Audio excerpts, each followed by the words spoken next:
Bonjour à tous, heureux de vous retrouver, je m'appelle Patrick. La parentalité est une notion complexe, définie différemment selon les sociologues, les psychologues ou les professionnels de l'enfance. Quel type de parent es-tu?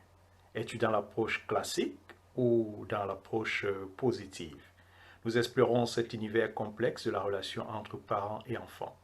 Vous êtes confortables les amis et prêts à en parler? Stay tuned.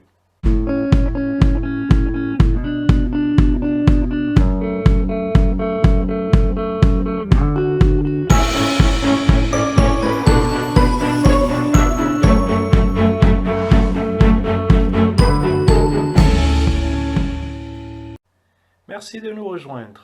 Aujourd'hui, nous explorons la parentalité. Oui, la parentalité est un néologisme datant de la fin du XXe siècle, issu de la sphère médico-psychosociale pour définir la parenté, la fonction d'être parent dans les aspects juridiques, politiques, socio-économiques, culturels et institutionnels. Tout le monde peut être parent. Il n'y a aucun enseignement ou aucun examen à passer pour finalement être de bons parents. Dans la majorité des cas, nous le faisons de manière naturelle dès lors que nous avons cette responsabilité. C'est comme pour la majorité d'entre nous, nos enfants représentent finalement tout ce qui compte le plus au monde. Comment est-il donc que nous ne passons pas plus de temps à chercher à comprendre et appliquer les subtilités nécessaires pour l'épanouissement optimum de ceux-ci? Notre amour pour nos enfants est sans doute notre guide absolu. Mais quelle méthode appliquons-nous pour nos petits anges? Très souvent, nous reproduisons ce que nous avons reçu de nos propres parents, car après tout, on ne peut offrir que ce que l'on a reçu soi-même. Aujourd'hui, nous voulons comprendre et engager le débat sur comment nous nous y prenons, car si l'enfant est l'avenir du monde, construire un monde meilleur passe par l'éducation de nos enfants. S'il est vrai qu'il y a autant de méthodes que de parents, et je vais même dire que d'enfants, parce que même les mêmes parents peuvent avoir des méthodes différentes selon l'enfant qu'ils éduquent, aujourd'hui nous voulons évaluer deux méthodes, la parentalité classique et la parentalité positive, ou consciente, ou encore bienveillante. Nous allons commencer par examiner la parentalité classique, sans vouloir passer trop de temps sur celle-ci, car nous sommes persuadés que vous savez très bien de quoi il s'agit, puisque c'est celle-là qui est pratiquée par la majorité d'entre nous. Qu'est-ce que nous pouvons dire par rapport à ça? Avec beaucoup de bienveillance, donc, nous essayons de montrer le bon chemin à notre enfant, en essayant tant bien que possible de corriger en lui tout ce qui n'est pas acceptable. Nous le faisons avec notre personnalité et notre tempérament. Nous y allons par des punitions chaque fois que nous pensons que les limites ont été franchies et le comportement de l'enfant a été jugé inacceptable. La relation dans ce cas est plutôt du genre le parent qui est le sachant et l'enfant qui doit recevoir tout de son papa ou de sa maman. Le bien-être de l'enfant n'est pas celui qui est le plus souvent mis en avant, mais plutôt le cadre dans lequel nous estimons qu'il doit rentrer et par rapport aux valeurs, à nos propres valeurs et les valeurs que nous voulons lui inculquer pour être un homme meilleur dans notre société. Nous y allons donc avec notre bagage émotionnel et très souvent nous le faisons avec beaucoup d'abnégation. Voilà à peu près ce que nous voulons dire par rapport à la méthode classique. Mais nous savons que vous avez certainement autant d'informations que nous sur cette méthode parce que c'est celle-là que je crois que nous avons tous reçue et que nous pratiquons dans la majorité des cas. Néanmoins, certains psychologues estiment que cette méthode n'est pas forcément la meilleure parce que les parents n'étant pas eux-mêmes des êtres parfaits. Certains d'entre eux préconisent donc la méthode positive, c'est-à-dire cette méthode de parentalité qui est définie par le Conseil européen comme un comportement familial qui respecte l'intérêt supérieur de l'enfant et de ses droits, comme l'énonce la Convention des Nations Unies relative aux droits de l'enfant, et qui prend en compte les besoins et les ressources des parents. Les parents qui s'engagent dans la voie de la parentalité positive respectent le droit de l'enfant en favorisant une éducation non violente.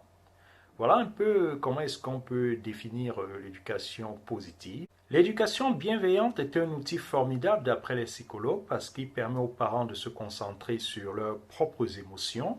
Et le fait d'appréhender la situation par ce biais change totalement le déroulé d'un événement. De quoi s'agit-il exactement lorsqu'on parle de la parentalité positive? Parce que nous l'avons défini, mais il est peut-être nécessaire d'aller un peu plus dans le détail pour que nous comprenions les subtilités de cette méthode.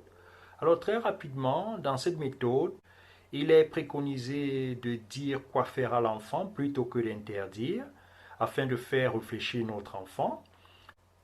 Reconnaître les émotions de l'enfant et ne pas les balayer d'un revers de la main. Et aussi, surtout, éviter d'étiqueter nos enfants, d'éviter les étiquettes. Très souvent, nous avons tendance, comme parents, lorsque l'enfant a fait une bêtise, de plutôt mettre des noms qui peuvent être des étiquettes, essayer de ne pas le faire, de préférer la réparation plutôt qu'à la punition. Nous allons revenir sur ce point un peu plus en détail. Encourager les bons comportements et éviter de lui prêter les intentions. Alors voilà à peu près en quoi consiste la méthode positive. Bien entendu, nous n'avons pas la prétention de vous donner les clés de pouvoir exercer cette méthode dès à présent, mais ce sont les grandes lignes qui, d'une certaine manière, caractérisent cette méthode selon les psychologues. Qu'en pensez-vous? Êtes-vous d'accord avec cette approche positive? Examinons donc avec un peu plus de détails ce point qui stipule de renoncer à la punition. Alors les psychologues de l'enfant nous disent que lorsqu'on punit un enfant, on bloque toute possibilité de coopération. Par contre, une vraie coopération n'est possible que lorsque l'enfant est sûr que nous le comprenons. Si on le met au coin, par exemple, ou on le prive de son activité favorite, pourquoi aurait-il donc envie de nous écouter par la suite? Si on contraint un enfant à nous écouter par les menaces de punition, cela empêche son mécanisme d'autodiscipline de se développer, alors qu'une vraie discipline devrait normalement venir de l'intérieur. Lorsque l'enfant est puni, il va surtout se souvenir des sentiments négatifs, comme la colère, et cela éloigne son attention de la raison initiale de la punition. Pour l'encourager à participer à quelque chose sans menace ni punition, nous avons besoin de nous concentrer en priorité sur la connexion de manière qu'il ait envie de suivre notre exemple. Voilà à peu près ce que les psychologues nous disent par rapport à la punition. Qu'est-ce que vous en pensez? Est-ce que d'après vous, toute punition est néfaste pour notre enfant? C'est la question que nous voulons poser et la question qui va susciter notre débat. La question pour beaucoup sera sans doute comment développer une parentalité sans punition, si cela est vraiment possible. Ceci n'est-il pas une manière de renforcer la méthode de l'enfant roi et laisser les enfants finalement devenir les maîtres et décider de leur propre éducation au lieu d'avoir les parents comme étant ceux qui vont orienter celle-ci? Que penser par exemple de l'assertion qui dit apprendre à notre enfant l'obéissance, c'est lui enseigner la soumission. Lui apprendre le respect par contre, c'est lui enseigner l'égalité. Est-ce que cela se justifie? Est-ce que vous pensez que ce sont des phrases qui sont acceptables, à votre avis? Dites-nous en commentaire ce que vous en pensez. Mais au-delà de tout ceci, le fait de penser que ceci est impossible, c'est-à-dire de pouvoir éduquer un enfant sans la punition, n'est-il pas une indication qu'une réflexion est nécessaire sur notre propre enfance? Parce que rappelez-vous, nous avons dit que nous y allons avec notre instinct, de manière naturelle. Et très souvent, nous reproduisons exactement ce que nous-mêmes nous avons reçu. Alors, ne sommes-nous pas les parents comme nos parents ont été avec nous? Ça, c'est la question que nous voulons vous poser. Et si nous apportons ceci comme débat aujourd'hui, c'est pour éventuellement nous aider à réfléchir. Parce que même si nous n'avons pas la prétention de penser que tout le monde va adopter la méthode positive, parce que tout le monde ne trouvera pas cela pertinent, nous voulons tout simplement que nous réfléchissions un peu à comment est-ce que nous pouvons, d'une manière consciente, éduquer nos enfants en tenant compte de leur bien-être et de leur épanouissement optimum. D'après le psychologue Dr. Shefali Sabari dans son livre The Conscious Parent, la parentalité est aussi un moyen pour nos parents d'apprendre à contrôler nos émotions et pour notre développement personnel.